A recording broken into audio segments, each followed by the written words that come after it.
इस टॉपिक में बच्चों हम लोग देखेंगे प्रोकैरियोटिक और यूकैरियोटिक कोशिकाओं में अंतर। क्वेश्चन आ भी जाता है, पादप कोशिका जंतु कोशिका में अंतर बताइए, प्रोकैरियोटिक यूकैरियोटिक कोशिकाओं में अंतर बताइए। तो क्या होती है प्रोकैरियोटिक कोशिकाएं, क्या होती है यूकैरियोटिक कोशिकाएं। पढ़ते आ रहे हो, छोटी क्लास में पढ़ा होगा, फिर भी हम लोग लेते हैं। यहाँ पे देखो, प्रो का मतलब होता है प्रारंभिक, कैरियोन का मतलब होता है नाभिक। यानी ऐसा जो कोशिका जिसका नाभिक वेल डेवलप नहीं हो, नाभिक का मतलब हो उसका केंद्रक। क्या होता है, जैसे कि फॉर एग्जांपल जीवाणु के अंदर ये कोशिका है इस तरह से, लेकिन इसका जो जिसे अगर हम लोग जंतु कोशिका की बात करें तो ये केंद्रक होता है। इसके अंदर जो अनुवांशिक पदार्थ होता है, डीएनए आरएनए, वो जो है वो इस तरीके से, यहाँ पे देखो नहीं दिख रहा है आपको, तो ये कोशिका हो गई। बीच में यहाँ पर सुसंगठित केंद्रक होता है और बीच में अनुवांशिक पदार्थ क्या होता है, पाया जाता है। लेकिन प्रोकैरियोटिक कोशिका जो होती है उसकी क्या विशेषता होती है कि उसके अंदर जो केंद्रक झिल्ली जो होती है वो पाई नहीं जाती, ठीक है। यानी केंद्रक झिल्ली नहीं होती, केंद्रक द्रव्य नहीं होता, कुछ नहीं होता। और ये जो इसका अनुवांशिक पदार्थ है वो ऐसे ही कोशिका द्रव्य के अंदर क्या होता है, बिखरा हुआ रहता है।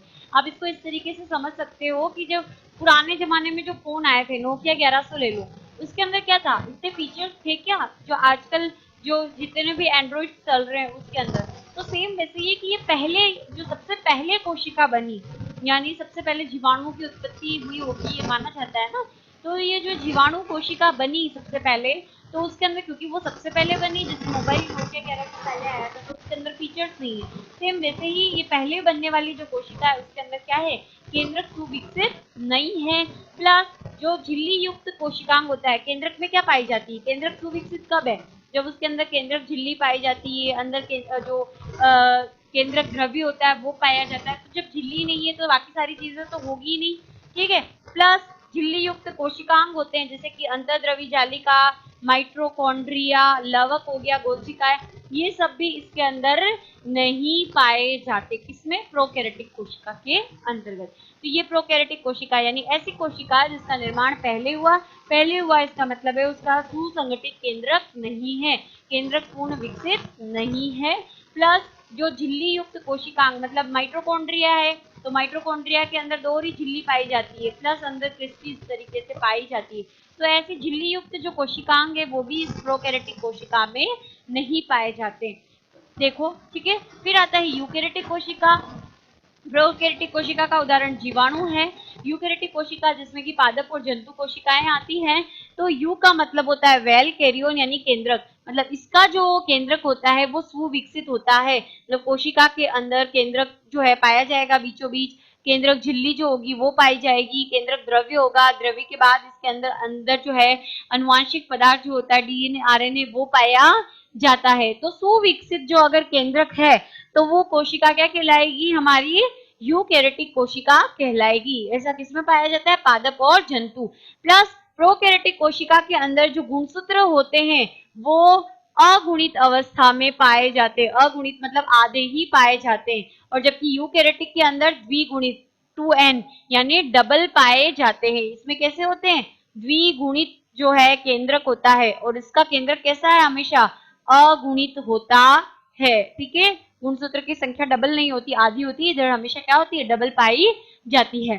फिर है इसका आकार क्या होता है, छोटा होता है, 0.1 माइक्रोन से लगाकर 5 जो मिली माइक्रोन है उसका आकार होता है। और इसकी जो आकृति होती है किसकी, यूकैरियोटिक कोशिका की, कंपैरिजन टू प्रोकैरियोटिक क्या होती है, बड़ी होती है। यानी ये कोशिका बड़ी होगी हमेशा साइज में और ये कोशिका क्या होगी, छोटी छोटी होगी। ऑब्वियस बात है, जीवाणु को हम देख सकते हैं क्या, नंगी आंखों से नहीं, सूक्ष्मदर्शी की आवश्यकता होती है ना।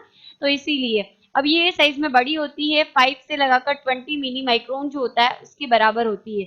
प्लस इसके अंदर जो कोशिका भित्ति पाई जाती है वो किसकी बनी होती है, म्यूकोपेप्टाइड्स की बनी हुई होती है। पता है ना कोशिका भित्ति क्या होती है, ये कोशिका झिल्ली है, झिल्ली के बाहर एक और आवरण पाया जाता है, उसको कोशिका भित्ति कहते हैं।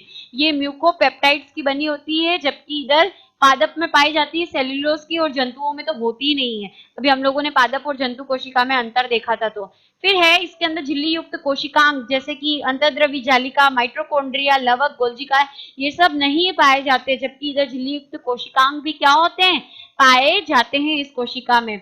प्लस राइबोसोम, राइबोसोम क्या करता है, प्रोटीन का निर्माण करते हैं, छोटी छोटी संरचनाएं होती है ना। तो इसके अंदर जो प्रकार होता है वो 70s टाइप का होता है, और इसके अंदर क्या होता है, 80s टाइप का। जब हम राइबोसोम को पढ़ेंगे ब्रीफली तो हमको अंतर समझ में आ जाएगा 70s क्या होता है और 80s क्या होता है। पर राइबोसोम दोनों ही कोशिकाओं में अलग अलग तरीके के पाए जाते हैं।